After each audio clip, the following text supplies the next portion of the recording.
A new poll highlighting the pressure the cost of post-secondary education in Canada is placing on so many students. Yeah, 82% of those who were surveyed by Embark and Leger say they find the financial realities of college or university to be overwhelming.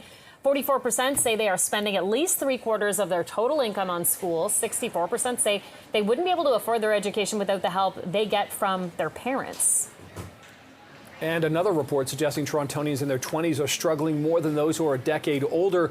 45% of 20-somethings living in the city reported having either fair or poor mental health. This is according to the study by the Toronto Foundation. That's compared to 33% of those who are 30 and older. 40% say they are concerned about paying their rent or mortgage each month. That is compared to 22% of the 30-plus group, 6 times more people in their 20s were using food banks than last year. That is compared to those 30 years and up. So this morning we want to talk to Kristen. She's a McMaster University student who joins us live to talk about these studies. Good morning, Kristen. Obviously, you hear these numbers. It's really, really concerning to hear how difficult it is for students who are going through their post-secondary journey. What's your experience been like? I've had a really good time at university, I think, but it has been incredibly stressful, especially when it does come to money, because there's so many different sources that you have to pull from, including OSAP, RESPs, even just your own summer income from summer jobs.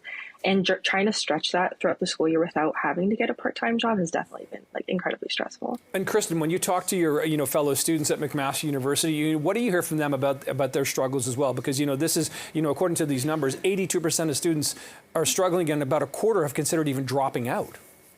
No, that's definitely been reflected throughout school. Personally, I don't have the hardest education or the most expensive education. Half of my roommates are in engineering and their tuitions are double or even triple mine. Wow. And it's been incredibly stressful for just everybody. I can't even imagine how it is for other people, and I'm feeling the stress as well. I'm also wondering, Kristen, how inflation kind of rolls into this as well, because you factor in a budget, say, for your groceries, your meals, and then you go to the grocery store and things are so much more expensive now. Is that also something that you experience and have heard from people? Oh, definitely. I've been at school for about 3 years now, so I've been buying my own groceries for about 3 years. And even in the last 3 years, you can notice the huge change in how much things cost, how much things just generally affect you. I think I remember buying myself these specific dinners that I like to get throughout the school year, and they've at least doubled since then. Yeah, so Kristen, this must lead to some interesting conversations, because a lot of people in this survey also talk about, and you've acknowledged this as well, how much parents are helping out here in terms of, without, the financial help or even residential help from parents or something, this couldn't happen here. What kind of conversations do you have with your parents, and how would you recommend, maybe kids getting ready to go back to or go into school post-secondary this year, have those conversations about how they're going to pay? It's definitely a hard subject to bring up with parents, especially if you're not on the same footing. I've always had pretty transparent conversations with my parents. They started saving for me at a really young age. I actually have an RESP with Embark themselves. And without that financial aid, I wouldn't have been able to actually do residency at McMaster University. So I'm incredibly grateful for that. Otherwise, I wouldn't have been able to meet the friends that I have and learn the experiences that I do.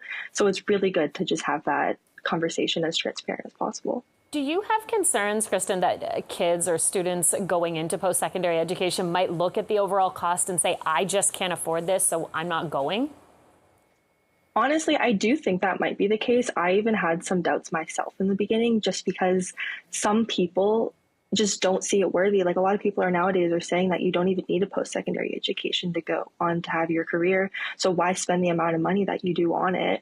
However, I find it good for me. I love school. I love learning new things. So I'm really grateful that I have this opportunity, but I do understand why other people would reflect that way. And Kristen, one of the things that comes up time and time again when we talk about education is perhaps even the early days of your curriculum before you get to university, understanding financial literacy. Do you wish you knew more going into post-secondary than perhaps you did? And it seems like, maybe perhaps you're learning on the fly rather than having a better understanding of really the true cost of life.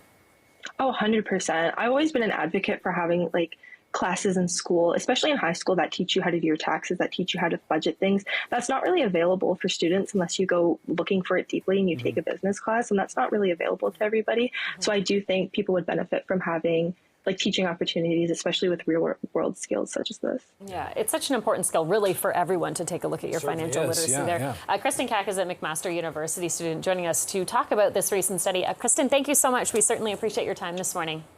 Of course. Have a great day.